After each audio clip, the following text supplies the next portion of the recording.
சேனலை பார்க்குறதுக்கு முன்னாடி சப்ஸ்கிரைப் செய்து பெல் பட்டனை அழுத்தி லைக் செய்யுங்கோ. அனைவருக்கும் வணக்கம். நான் உங்கள் ரஜினி கிருபா. நான் இன்றைக்கு பேரிச்சம்பழ பலகாரம் தான் செய்து காட்ட போகிறேன். வாங்கோ, என்னென்ன தேவை எப்படி செய்யறேன்னு பார்ப்போம். வாங்கோ பார்ப்போம். இப்போ பேரிச்சம்பழ பணியாரத்துக்கு என்னென்ன தேவை என்று 250 கிராம் ரவை எடுத்து நான் வறுத்து வச்சிருக்கிறேன். கண்ணீரம் வறுக்க தேவை, கொஞ்ச நேரம் வறுத்தா காணும்.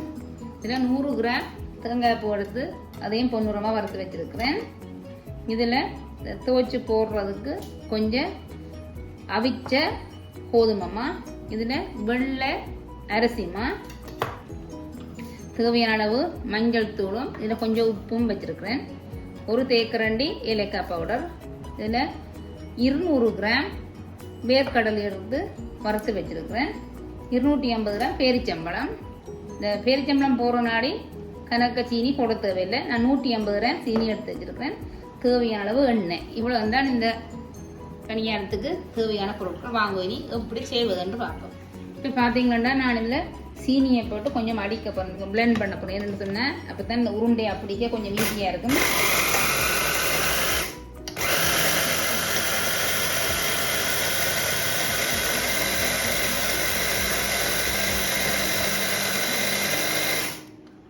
கணக்கு அடிக்கிறதோட கொஞ்சம் அடித்தா காணும்.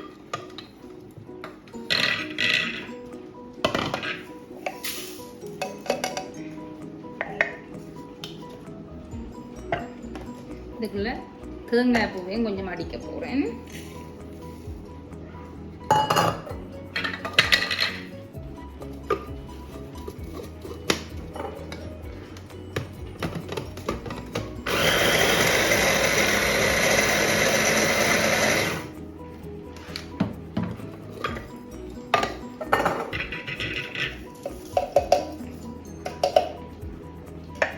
இதே மாதிரி இந்த வேர்க்கடலையும் போட்டு கொஞ்சம் அடிப்போம்.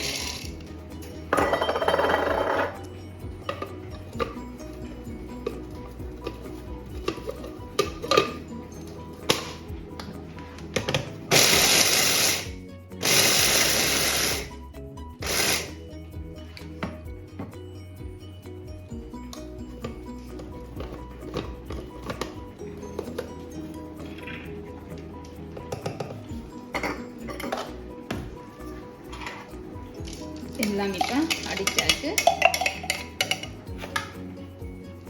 இப்போ எல்லாத்தையும் அடித்து எடுத்துட்டேன். இதுக்குள்ள இங்கே பேரிச்சம்பழத்தை நல்லா சின்ன சின்னத்தை நான் வெட்டி வச்சிருக்கேன். ரவையும் இதுக்குள்ள போடுறேன். இப்போ இதுக்குள்ள இந்த ஏலக்காய் பவுடரையும் போடுறேன். வடிவாக மிக்ஸ் பண்ணணும்.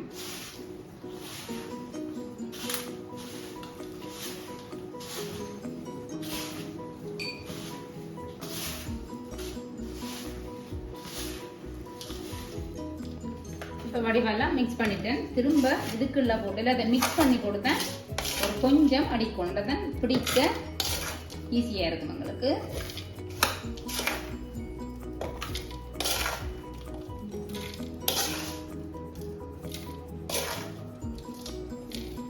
ஒரு கொஞ்சம் சுடு தண்ணி விட போறேன்.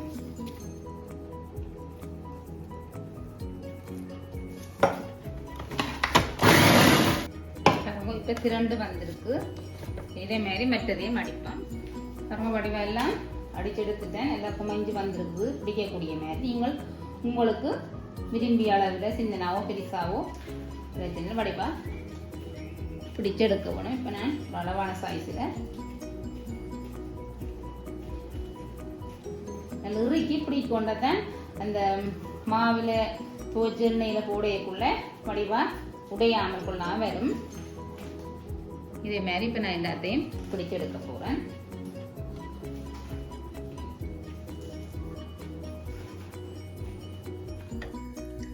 நான் இப்போ எல்லாம் உருட்டி எடுத்துட்டேன். எனக்கு இதில் 28 உருண்டை வந்திருக்குது. அந்த அளவின்படி நீங்கள் பார்க்குறேன்னு சொன்னால் 28 உருண்டை வந்திருக்குது. வாங்க மாவில் வச்சு எண்ணெய்க்குள்ளே போட்டு எடுப்போம். சட்டியில் எண்ணெய் விட்டுருக்குது. நான் இப்போ இந்த துவைக்கிறதுக்கு மாவை கரைக்க போகிறதுக்குள்ள இந்த வெள்ளை அரிசிமா அவிச்ச கோதும்பமா, மஞ்சத்தூள், உப்புத்தூள் எல்லாத்தையும் போட்டு வடிவாக கரைச்செடுப்போம். நாங்கள் தண்ணியாக கரைக்கக்கூடாது, கொஞ்சம் திக்காக தான் கரைக்கணும்.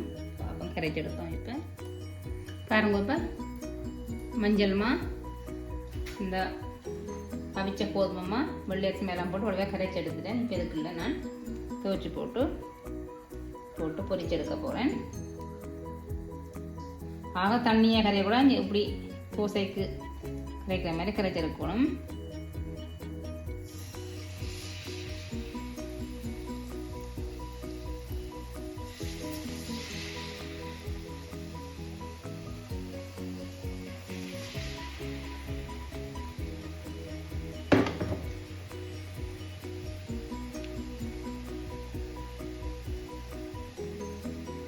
எனக்கு போடாமல் கொஞ்சம் கொஞ்சமாக போட்டு பிரிச்செடுப்பேன்.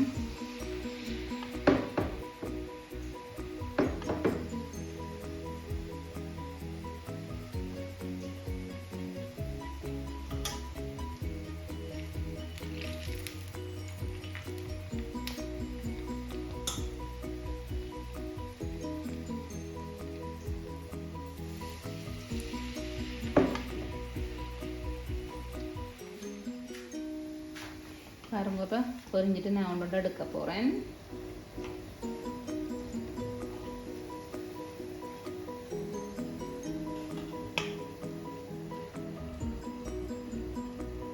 பாருங்க, இப்படி எல்லாத்தையும் பொரிச்செடுப்போம்.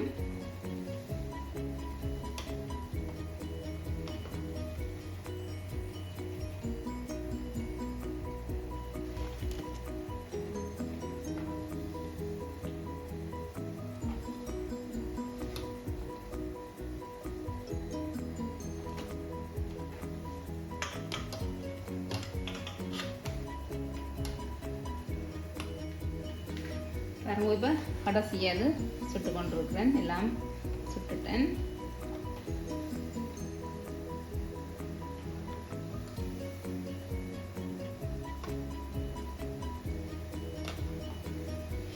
நாங்கள் எண்ணெயில் பலகாரம் சுடும் போது இந்த நாங்கள் போடுற இந்த பனியாரம் போட்டோம், அதுக்கு மேலால் எண்ணெய் மூடி நின்றால் தான் வடிவாக பொரியும்.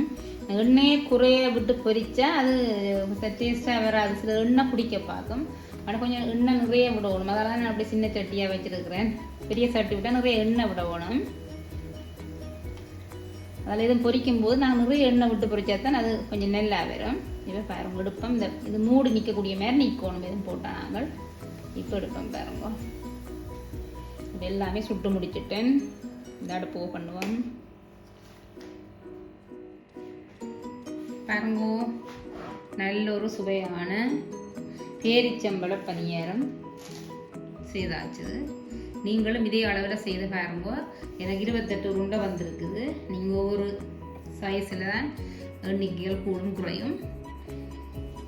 செய்து பார்த்து பிடிச்சிருந்தா லைக் பண்ணி கமெண்ட்ஸ் பண்ணி ஷேர் பண்ணுங்க. என்னுடைய சேனலை உங்களுக்கு பிடிச்சிருந்தா சப்ஸ்கிரைப் செய்யுங்க.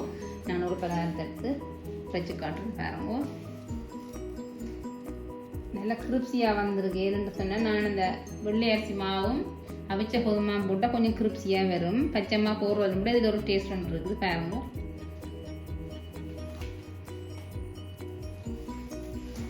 மீண்டும் நல்ல ஒரு வீடியோவோட உங்களை அனைவரையும் சந்திக்கிறேன். அதுவரை உங்கள் ரஜினி கிருபா. நன்றி, வணக்கம். க்ளோஸ் அப்பாக காட்டுறேன்னு பாருங்க.